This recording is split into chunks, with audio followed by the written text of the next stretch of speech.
मुंबई समेत पूरे महाराष्ट्र में गैर मराठी ऑटो टैक्सी ड्राइवर्स के लिए मराठी भाषा की अनिवार्यता वाले मामले में सरकार ने डेडलाइन बढ़ा दी है और 1 मई की जगह 15 अगस्त तक सरकार ने गैर मराठी ड्राइवर्स को मराठी बोलने और समझने की मोहलत दी है। सरकार और राजनीतिक दल भी मराठी की ट्रेनिंग के लिए जगह जगह कोचिंग सेंटर्स खोलने की बात कह रहे हैं और अब उत्तर भारतीय ड्राइवर्स भी राहत की सांस ले रहे हैं। फरमान के मुताबिक मराठी नहीं बोल पाने पर उनका लाइसेंस रद्द करने की धमकी दी गई थी।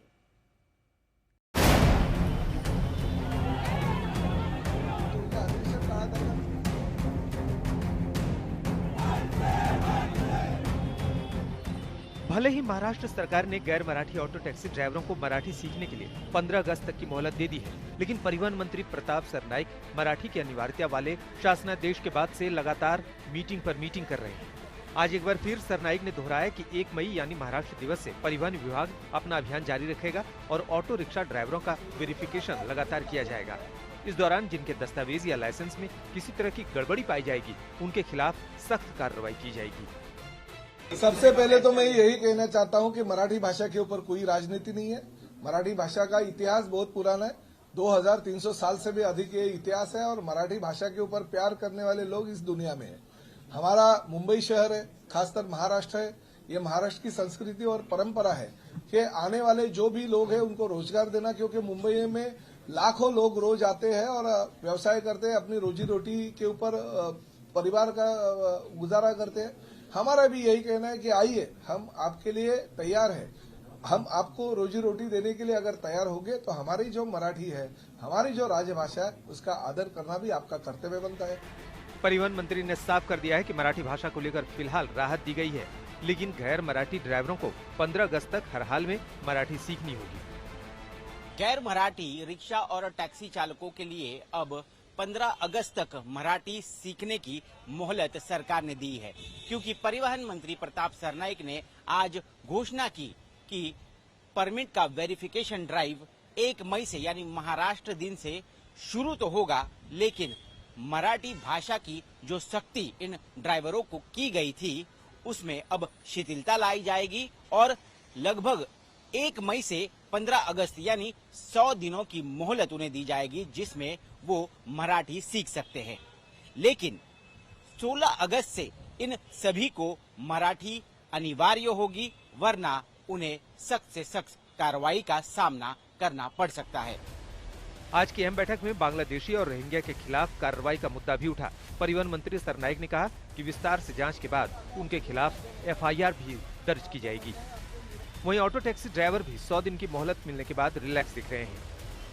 महाराष्ट्र के ट्रांसपोर्ट मिनिस्टर प्रताप सरनाईक ने कहा है कि 1 मई से मराठी कंपलसरी कर दी गई थी ऑटो टैक्सी ड्राइवर्स के लिए और इंस्पेक्शन के दौरान जिन ऑटो ड्राइवर्स टैक्सी ड्राइवर्स को मराठी बोलना नहीं आता, लिखना नहीं आता, उनके लाइसेंसेस कैंसिल की जाएंगी, जिसके बाद कई तरह से आप कह सकते हैं कि विरोध हुआ, कई लोगों ने समर्थन किया और ये बात कॉमनली कही गई कि किसी को लाइसेंस कैंसिल नहीं करना चाहिए, रोजगार का मामला है, समय देना चाहिए और ऐसा सामने आ रहा है कि अब महाराष्ट्र सरकार ने समय दे दिया है। इस वक्त हम मुंबई के आप कह सकते हैं सिद्धिविनायक मंदिर के बाहर खड़े हैं। यहाँ पर लाइन से टैक्सी ड्राइवर जो है वो मौजूद हैं।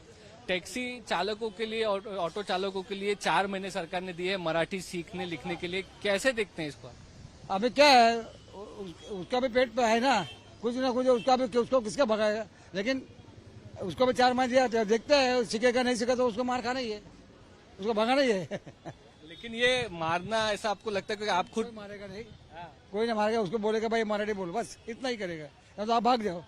ठीक रहेगा साहब, थोड़ा बढ़ाना ही चाहिए था, अगर बढ़ा, हाँ बढ़ा दी, बहुत अच्छा किया, हम लोग को भी थोड़ा टाइम मिल जाएगा, ऐसा कुछ नहीं। कितने साल से मुंबई में? मुंबई तो मैं साहब 25 साल से हूँ। 4 महीने में सीख पाएंगे लगता है? आएगा तो 2 लोग हैं सर, वो लोग सिखा देंगे ना।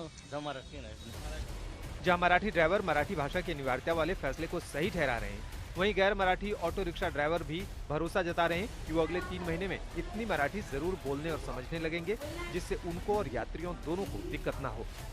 रूल इम्प्लीमेंट होना चाहिए 4 महीने बाद। इम्प्लीमेंट तो जरूर होना चाहिए। क्या है, इतना आप लोगों को मराठी बोलने के लिए सब्र दे रहे हैं, तो उसका भी कुछ वो लोगों ने भी समझ के लेना चाहिए कि ये लोग महाराष्ट्र में इतना आपको सपोर्ट कर रहे हैं, तो कुछ न कुछ तो होना मांगता है।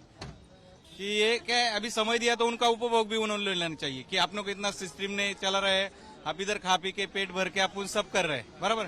तो कुछ तो कुछ होना मांगता है, कंपल्सरी होना चाहिए। मराठी सीखना बोल रहे, मुंबई में ना तो मराठी सीखना पड़ेगा। बरोबर आहे, मराठी पाहिजे, मराठीशिवाय बेड बेड हाँ। अरे वाह, तो ठीक है। तो यहाँ पर आप कह सकते हैं कि जो टैक्सी ड्राइवर्स हैं उनसे हम लोग बात कर रहे हैं और उनका कहना है कि मराठी जो है वो कंपलसरी होना चाहिए, मराठी सीखना चाहिए। कई जगहों पर दूसरे भाषिक जो टैक्सी ड्राइवर्स हैं वो भी ये कहते हैं कि मराठी सीखने में कोई तकलीफ नहीं है, का समय चाहिए। अब 4 महीने का और समय सरकार ने दिया है। अब आगे जाकर के जब 15 अगस्त का ये समय आता है, जब ये रूल इम्प्लीमेंट किया जाएगा, तब लोगों का क्या रिस्पांस होता है, तब लोग भाषा सीख पाते हैं नहीं सीख पाते हैं, इसको आप कह सकते हैं आने वाले समय में ही आप जायजा ले सकते हैं। एमएनएस मराठी भाषा को लेकर आक्रामक राजनीति करते हुए नियम का विरोध करने वालों को सड़क पर पीटने की धमकी दे रही है। वहीं शिवसेना के दोनों गुट भी अपने अपने स्तर पर मराठी भाषा विवाद में क्रेडिट पॉलिटिक्स कर रहे हैं। शिवसेना यूबीटी ने इस विवाद को वोट बैंक पॉलिटिक्स से जोड़ दिया।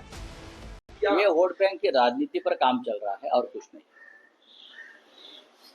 पश्चिम बंगाल में बंगाली अनिवार्य होनी चाहिए, गुजरात में गुजराती कंपलसरी होनी चाहिए, कर्नाटक में कानड़ी कंपलसरी होनी चाहिए, पंजाब में पंजाबी होनी चाहिए, तमिलनाडु में तमिल को महत्व मिलना चाहिए। अगर ये है तो महाराष्ट्र में अगर मराठी भाषा के लिए हम वही हक मांगे तो आप इतने नाच क्यों रहे, उदक क्यों रहे? इस राज्य की भाषा मराठी है। कौन सी वोट बैंक है और किसकी वोट बैंक है? आप वोट बैंक के लिए मराठी का अपमान करोगे, नहीं चलेगा।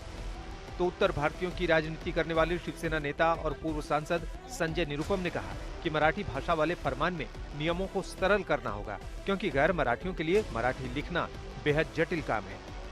मंत्री महोदय ने कल जो मीटिंग रखी थी जिसमें हम सबको बुलाया था, उसमें सबने एक साथ एक राय से बात रखी कि इसे 3 से 6 महीने के अंदर हो सके तो उससे ज्यादा टाइम के लिए मुलतवी करिए, इसको पोस्टपोन करिए, ताकि इस दरमियान जो लोग मराठी नहीं जानते उनको मराठी सिखलाया जा सके। उसमें सरकार भी शामिल है, सिखलाने में हम लोग भी शामिल होंगे और एक बार वो मराठी सीख लेते हैं उसके बाद जो भी टेस्ट लेना लीजिए। लेकिन वो जो मराठी का ज्ञान है वो भी व्यवहारिक ज्ञान होना चाहिए, बहुत कठिन नहीं होना चाहिए। पहले उसमें लिखा था कि मराठी लिखने आना चाहिए।